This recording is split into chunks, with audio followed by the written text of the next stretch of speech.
Many of us get screening tests for breast cancer, colon cancer, even skin cancer. ABC Action News is taking action for your health right now with information on a lung cancer screening test that will now be covered for a certain group of ex-smokers. I started smoking when I was 12 years old. David Devine is a math teacher at Pierce Middle School who continued suffering symptoms even after he quit smoking. And I had seen an article in the paper that Moffitt had gotten a federal grant for doing the CT scan. David paid $150 to have the CT scan done because at the time his insurance didn't cover that. And CT scans are very sensitive. They pick up very small nodules that can be the size of a grain of rice. And in fact, the majority of nodules are actually benign, but only the suspicious nodules that we see on these CT scans require further workup or biopsies. David's suspicious nodule ended up being lung cancer, stage 3.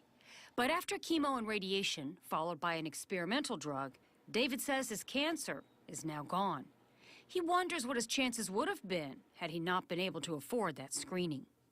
Late last week, the Centers for Medicare and Medicaid Services announced it will require Medicare to cover low-dose computed tomography or CT lung cancer screenings for high-risk beneficiaries between the ages of 55 and 77 who have a substantial smoking history.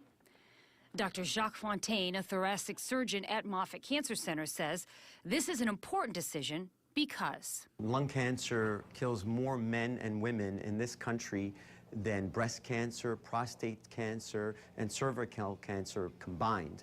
And for the first time, the government and Medicare is going to be funding screening for lung cancer.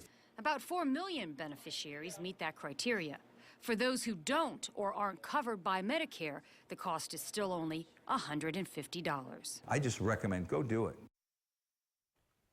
For the symptoms of lung cancer or how to sign up for a CT screening for lung cancer at Moffitt, head over to my Facebook page. Look for Linda Hurtado, WFTS under Pages, and like the page.